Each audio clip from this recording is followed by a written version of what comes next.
sports. Here in the USA, we eat, breathe, and bleed sports. We worship athletes like Egyptian gods. We have TVs in our restaurants playing games because God forbid you eat your burger without thinking of LeBron James. Sports are a staple of America next to guns, drinking, and cardiac arrest. But I am not too big of a fan of them. Now you could argue that's because I'm a pasty short white boy, but I'd argue that you're correct. But I'll be giving advice to improve sports, and in the spirit of March Madness, I'll first be talking about football. I say we give them gravity pads, so every time they bump into each other, it's just ugh! Now, will this take years and years and millions of dollars to develop this technology? Yes. But we already spend millions of dollars on them anyway, so what's the difference? Now, will this make more craters in the field than the moon? Yes. Now, will this cause a lot more injuries? Yes. But that's what everyone's there for anyways. A guy's ribs will collapse into his lungs, and he's just bleeding out in the field, and the whole crowd's like... Same with hockey. They're going around in circles the whole game and they score once every 7 years. It'd be like one of those Plinko machines or whatever you call them. Track and tennis should just be removed entirely, and golf isn't even a goddamn sport. Basketball and soccer have the same problem where they get tapped and they act like they're literally dying. Help!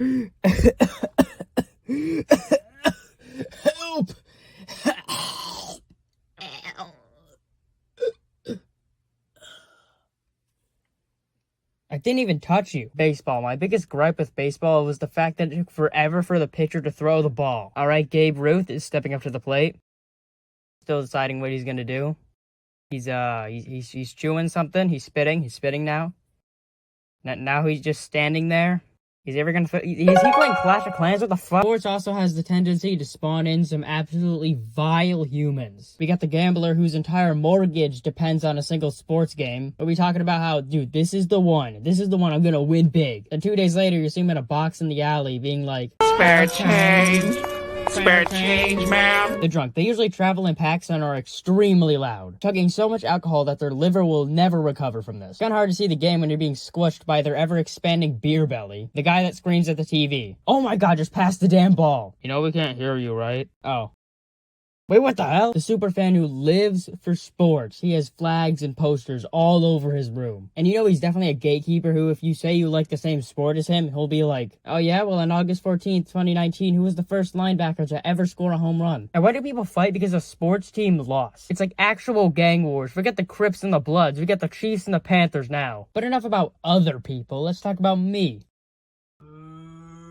My experience with sports has mainly been through gym class and also very poor. Because you already know every time that one lanky-ass kid with like the 6 feet long limbs is just gonna crush everybody. He puts his arms at a 90-degree angle and makes a dunk. Nerf this man. Cut off his legs. And what was it with gym teachers and always picking the stupidest sports to play in class? Like pickleball, and you're probably thinking to yourself, what the hell is pickleball? Well, I'll tell you what, it has nothing to do with pickles, that's for sure. And you played with a plastic tennis ball on a tennis court with ping pong paddles, as well as badminton, which is just worse tennis. In fact, it was so bad that like the district said that we had to run around a couple laps because it didn't count as enough exercise. And of course, we can't forget about dodgeball. Now, dodgeball was actually pretty fun, but there'd always be that try-hard kid that was like Buddy the Elf. Just like...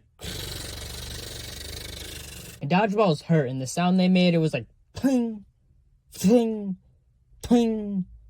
Ding. Now, calling Capture the Flag a game is simply not true. It was a war. It was real. The teachers saw this. We saw this. And I mentioned in an old video where I tried to tag my teammates out and then one of them rammed right into me and just destroyed my ankle. And the gym sets were crazy because they were trying so hard like they were getting drafted to the NBA. And of course, it was always terrible having gym first period because you'd be walking around sweaty the whole day. But I'd rather be all sweaty and disgusting than be the kid that sprays Axe body spray all over him. Like, that kid is a level 5 biohazard from how disgusting he is. That shit could be used in chemical warfare. And it is too. People Axe bomb the locker room all the time. And it's flammable, so it's like a lighter and then just like...